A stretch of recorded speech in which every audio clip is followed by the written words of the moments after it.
Hello mga chika, Dora, si Miyula Chikan tsaka Dorang kapitbahay ni Marites pagdating sa showbiz chismis at mag-e-expect po kayong showbiz content po ito, kaya showbiz at mga artist ang ating pag-uusapan. At ito na nga, pinakilala na ang iba pang mga cast ng upcoming series na What's Wrong with Secretary Kim. So heto na ang mga cast according po ito sa post ng ABS-CBN PR Facebook page. Iba pang mga cast members ng What's Wrong with Secretary Kim ipinakilala na. Makakasama ni na Kim at Paolo sina Janice de Belen, Romnick Sarmenta, JC Alcantara, Kauri Oinoma, Jillian Vicencio, Eves Flores, Pepe Herrera, Angeline Quinto, Kai Cortez, P. Palmos, Kat Galang, Brian C. Rico Laurel, with a special participation of Kim Moon Shik. Ayun, kaya naman nakaka-excite ito sa kanilang post, patok at pinagkakaguluhan ng netizens ang inanunsyong local adaptation ng ABS-CBN at View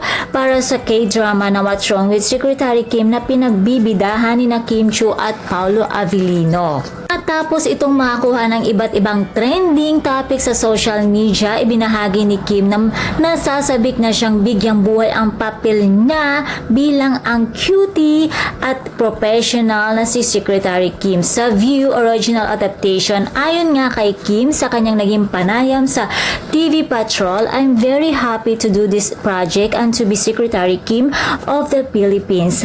Lalagyan namin ng taste of Filipino touch. At ayon naman sa kanyang leading man na si Paolo Avellino, excited na din kampanan ang karakter niyang si Mr. Vice Chairman na may pagkaseryoso pero malambot din ang puso. Ayon nga kay Paolo, I'm very blessed and grateful that they considered me to be Vice Chairman. Grabe yung pressure sa akin, so I'm trying my best to look the part and play the part properly. So ayun, grabe, nakaka-excite ito. Iikot ang kwento ng What's Wrong with Secretary Kim sa isang striktong vice chairman mula sa malaking kumpanya na mai-in love sa mahusay niyang secretary. Pagkatapos nitong i-anunsyo na magre-resign na siya. So para siyang romantic comedy.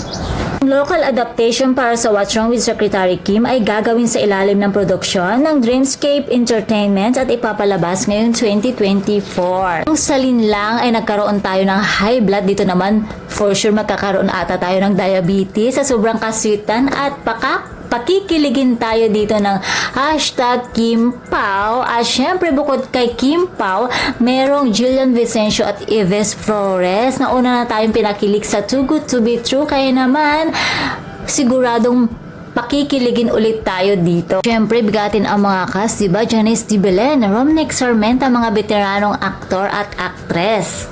Naman natin ang mga line-up ng cast, walang tapon, kaya naman sobrang nakaka-excite. Actually, magagaling talaga silang lahat in terms of drama, comedy, all-in-one na talaga.